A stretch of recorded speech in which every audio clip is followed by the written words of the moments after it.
नमस्कार, ये धर्म रहस्य है और मैं डॉक्टर राजीव निस्प्रे आपसे बात कर रहा हूँ अपने चैनल धर्म रहस्य विद डॉक्टर राजीव निस्प्रे के माध्यम से। क्लीम मंत्र पर सर्वाधिक वीडियोस हमारे चैनल ने बनाई हैं क्योंकि इस मंत्र के प्रति लोगों का आकर्षण भी बहुत है।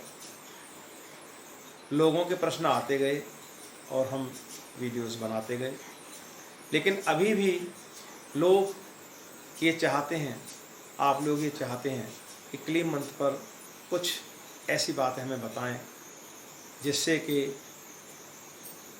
हमें रिजल्ट अच्छे से अच्छा मिले। क्योंकि क्लीम मंत्र पर दीक्षा लिए ऐसे भी लोग हैं जिन्हें कई वर्ष भी हो गए, जिनमें से कुछ को परिणाम बहुत अच्छे मिले हैं, कुछ को परिणाम अच्छे नहीं मिले या कुछ को मध्यम परिणाम मिले हैं।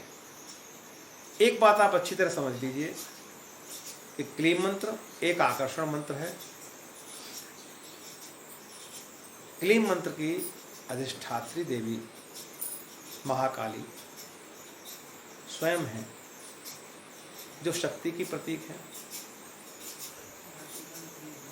क्लीम मंत्र के अधिष्ठाता देव भगवान श्री कृष्ण हैं, जिन्होंने गीता में समता योग दिया है और जो योग यानी संतुलन के प्रतीक है।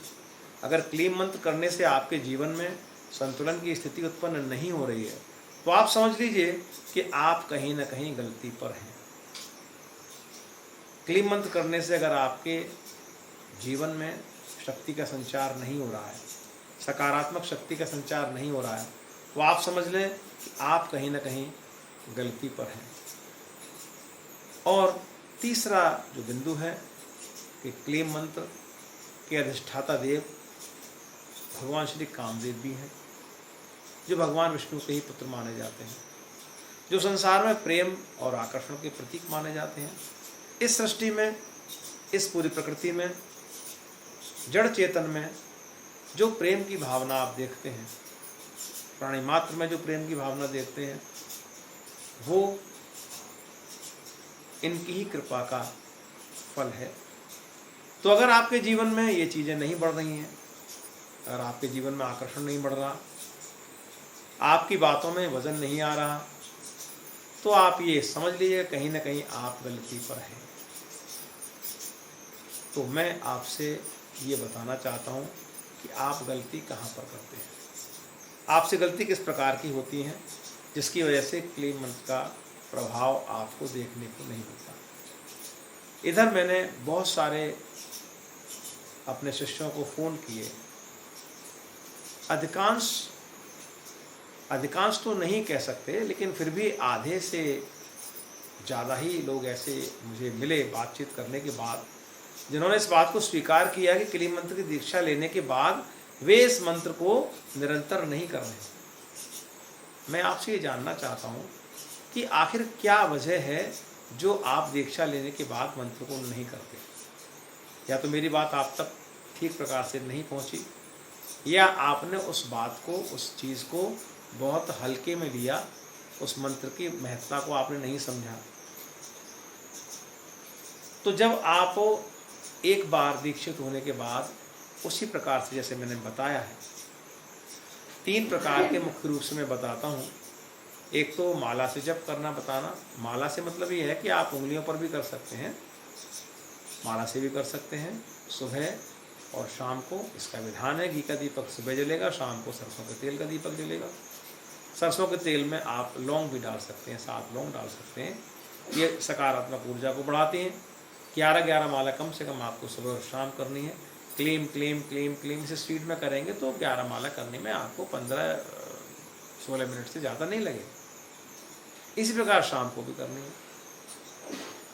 दिन में मानसिक जप करना है और रात को क्लीम नाद करना है, सोने से पहले, खाना खाने के बाद। ये जो क्लीम नाद जो मैं बताता हूँ, वो आपके विचार को, आपके संकल्प को सीधे आपके अवचेतन मन में पहुँचाने का तरीका है। इस बात को आप विशद, मैंने कई वीडियोस में बताया भी है, आप फ़ोन करके मुझसे दोबारा पूछ भी सकते हैं। तो ये विधान जो है, अगर आप इसे पूरी तरीके से नहीं करेंगे तो परिणाम कहाँ से मिलेंगे, मेरी समझ के बाहर बात है। इसलिए जो काम आपने सीखा है, जो मंत्र आपने लिया है, उस पर विश्वास पूर्वक कार्य करके, को देखिए विश्वास अगर नहीं है तो आप संसार में कुछ भी नहीं कर सकते। विश्वास मीन्स जीवन, विश्वास मीन्स अमृत, विश्वास मीन्स परमात्मा स्वयं माँ भगवती, और अविश्वास के मायने विष, अविश्वास के मायने मृत्यु, और अविश्वास के मायने घोर नकारात्मकता की स्थिति, जो आपको अपनी मूल स्थिति से भी नीचे ले जाती है। संसार में कोई ऐसा व्यक्ति नहीं जिस पर ग्रहों का प्रभाव न हुआ हो, क्योंकि ग्रह भी अंततः क्या है, ग्रहों के जो अधिष्ठाता देव हैं, उन सभी ने माँ भगवती की आराधना की, उनसे वर प्राप्त किया और इतनी शक्तियाँ अर्जित की कि वे प्रकृति के न्याय विधान में शामिल हो गए। ग्रह क्या है? ग्रह कोई खराब चीज़ नहीं है, वो प्रकृति का न्याय विधान निर्धारित करते हैं। आपके कर्मों के अनुसार आपको दंडित करते हैं, पुरस्कृत करते हैं। ऐसा नहीं कि हमेशा भी दंडित ही करते हैं। न्याय विधान के अंतर्गत जो न्याय की प्रक्रिया है वो आपके भौतिक जीवन में भी है और आध्यात्मिक जीवन में भी है, इस जीवन में भी और इस जीवन के परे भी। न्याय की प्रक्रिया से आपको हर क्षण गुजरना पड़ता है। तो ये बात आप समझ लें कि जिन्हें आप माँ भगवती कहते हैं, आदिशक्ति माँ भवानी कहते हैं, उनके अनेक नाम हैं, उनके अनेक रूप हैं, अनंत रूप हैं उनके। जिस किसी नाम से, जिस किसी रूप से आप समझते हैं, वो एक संतुलनकारी शक्ति ही है।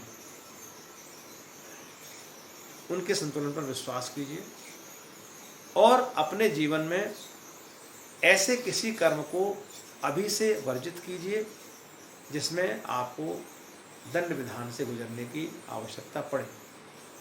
अपने जीवन को सात्विक रखें। जिस बैकग्राउंड से आप हैं, जो आपके परिवार के, जो आपके परिवार की जो वंश वेल है, उसके जो संस्कार हैं, उनसे आप वंचित न रहें। जो संस्कार आपके हैं, अगर आप उनसे अलग जाते हैं तो वो संस्कार आपके अवचेतन मन में उपस्थित हैं। आप निश्चित मानिए कि आप मृत्यु के पश्चात उन्हीं संस्कारों में बंध के जाएंगे। यहाँ जो कुछ भी करते हैं उसमें बंध के नहीं जाएंगे। इसलिए आप उनका अवश्य ध्यान रखें। क्लीम मंत्र एक सकारात्मक ऊर्जा देने वाला मंत्र है। उसको जिस प्रकार मैंने बताया है करें। दीक्षा नहीं लिए तो ले लें। मैं आपसे पहले भी कह चुका हूँ कि दीक्षा के लिए एक राशि निर्धारित, मंत्र की दक्षिणा निर्धारित अवश्य की गई है, लेकिन वो सेकेंडरी है। अगर कोई व्यक्ति मुझसे कहता है कि मेरे पास दक्षिणा देने के लिए नहीं है, मैं उससे कभी दक्षिणा के नहीं कहता। वो अगर वो सकारात्मक है, करना चाहता है, तो मैं दीक्षा उसको देता हूँ। बहुत लोगों ने ली, आप भी लीजिए, काम को करिए। क्योंकि आपके जीवन में अगर सकारात्मकता नहीं है तो जीवन में कोई कार्य आपका पूर्ण नहीं हो। ये आप ध्यान रखें। ये तीन चीज़ें इससे पूरा होती हैं। आप निश्चित रूप से ये तय मान लें कि आप अगर उन आदिशक्ति भवानी की आराधना करते हैं किसी भी स्वरूप में, जो लोग साधना की बात करते हैं, जो लोग तांत्रिक शक्तियों की बात करते हैं, जो लोग भूत प्रेत की बात करते हैं, जो लोग और नकारात्मक शक्तियों की बात करते हैं, वे अंततः उस माँ भगवती की ही बात कर रहे हैं कि वो सब उसी के स्वरूप हैं। तो आप उस समय न पढ़ करके अगर आप अपने आप को उनके चरणों में समर्पित कर देते हैं किसी भी मंत्र के माध्यम से, चाहे वो क्लीम मंत्र हो या नवाण मंत्र हो या उनके असंख्य मंत्र हैं, जो शब्द हम बोलते हैं, जो वाणी हम बोलते हैं, अपना नाम ही आप ले लीजिए, वो भी उन्हीं का मंत्र है। क्योंकि आपका नाम भी तो उन्हीं का नाम है। जो अक्षर, जो वर्ण हम अपनी जुबान से नहीं बोल सकते, जैसे आधे अर्ध अक्षर हैं, नहीं बोले जा सकते। आधा का, आधा खा, आधा हा बोल सकते हैं, किसी में मिलाकर बोलते हैं। तो जो मिलाकर बोले जाते हैं, जो अकेले हैं, उनका भी तो अस्तित्व है, उनमें भी वो विराजमान है। तो आपके नाम उनसे बाहर नहीं है। तो आप उन परम शक्ति में, उन परम सत्ता में विश्वास रखिए, स्वयं को उनके चरणों में समर्पित कर दीजिए।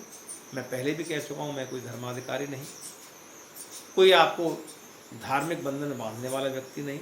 हमारे यहाँ माँ भगवती, आदिशक्ति, कैला भवानी का मंदिर है। एक स्वप्न के माध्यम से वे हमारे यहाँ विराजमान हैं और हम पर उनकी असीम कृपा है। उन्हीं की इच्छा से हम आपको दीक्षा देते हैं और आपको उनके चरणों में समर्पित कर देते हैं। यकीन मानिए मुझ में कोई शक्ति नहीं जो मैं आपको कुछ दे सकता हूँ, वही देने वाले। और हजारों लोगों को उससे लाभ हुआ है, ऐसा मैं अपने अनुभव की बात बता रहा हूँ। तो उस लाभ से आप वंचित न रहें। निरंतर जुड़े रहें धर्म रहस्य विद डॉक्टर राजीव एक्सप्रेस से। देखते रहें, अपने प्रश्नों को मेरे पास भेजते रहें। क्लीम मंत्र लें, नवाण मंत्र लें, सिद्धिकुंजिका स्तोत्र लें या कीलक स्तोत्र लें, कवच लें, जो भी आप चाहें, जो करना चाहें, मैं सबके लिए आपके लिए तत्पर हूँ, बताने के लिए जो मैं जानता हूँ, क्योंकि मैं करता हूँ इसलिए आपको दे सकता हूँ। अन्यथा तो मंत्र कीलकित हैं, आप करेंगे तो आपको क्या फल मिलता है ये तो आप ही जानें। और विधानों को जानने के लिए लगातार जुड़े रहिए धर्म रहस्य विद डॉक्टर राजीव एक्सप्रेस से। लगातार मुझे फ़ोन करते रहिए, मुझसे पूछते रहिए, मुझसे बात करते रहिए, अपनी समस्याएं मुझे बताते रहिए, जिससे कि मैं नई वीडियोज़ आपके सामने ला सकूं। नमस्कार, शुभ रात्रि।